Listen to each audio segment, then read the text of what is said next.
Hello everyone. In this video, I will explain the update anomalies found in the tables from problem 1 and problem 2. And then I will show how the table in problem 3 is converted from Fn first NF to second NF and third normal form. For problem 1, the table shows patient appointment and this table is vulnerable to several update anomalies. In insertion anomalies, we cannot add new dentist unless the dentist already has a patient and an appointment. For example, if a new dentist, Dr. Cruz, is hired but he has no patient yet, we cannot insert his record into table because values like appointment, patient number, and surgery number cannot be left empty. In deletion anomalies, if you delete the only appointment of a patient, we also lose important information about that patient. For example, patient 110, si John Walker's appears in only one in the table. If we delete his appointment row, we automatically lose all his personal details. In modification anomalies, if information about a dentist changes, we must update in multiple rows. For example, si Tony Smith, nag-appear siya na twice. If his name changed to Anthony Smith, we cannot update both rows. If we update only one, the table becomes inconsistent. In problem 2, this table shows temporary agency staff assigned to hotels. In insertion,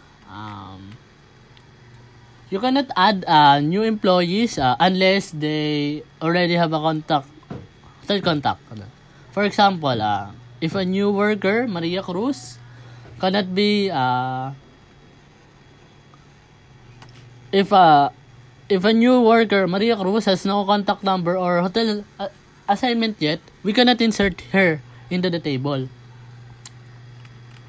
And deletion anomalies, if we cannot one of John Smith contract, we may lose important detail.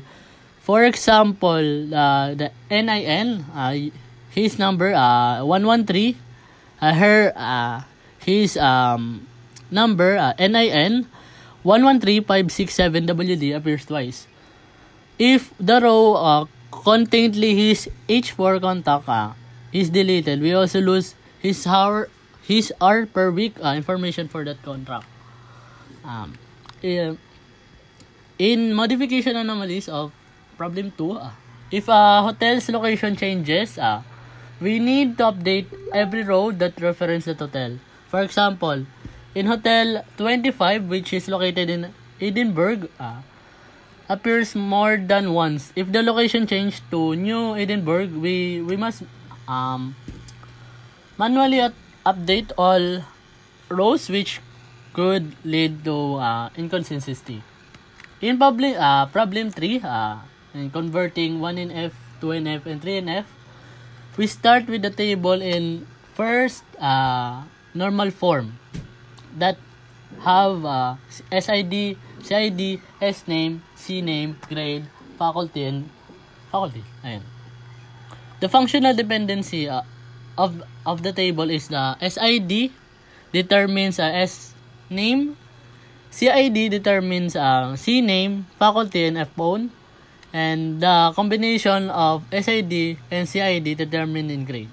Then the composite primary key is SID and CID. The second normal form of the table, we remove partial dependency, meaning attributes that depends only on part of the composite key. Then, after removing this dependency, table becomes in the student, we contains SID and S name, and the course table have CID, C name, faculty, and F phone. In enrollment, table contains of SID, CID, and grades. At this point, all non-key attribute depend on the whole key. In the third normal form, we remove transitive dependencies. Here we see that faculty determine F-pone because F-pone should not be stored inside the course table. So, we separate the data into the additional table. These are the final 3NF table. In the student, have SID and SName. In course, have CID, CName, and faculty. And the faculty have faculty and F-pone. And the enrollment have SID, CID, and grade. And yun lang po. In the end, completes the explanation for all three problems. Thank you for watching, and I hope this helped you understand updates, anomalies, and normalization more clearly. Thank you.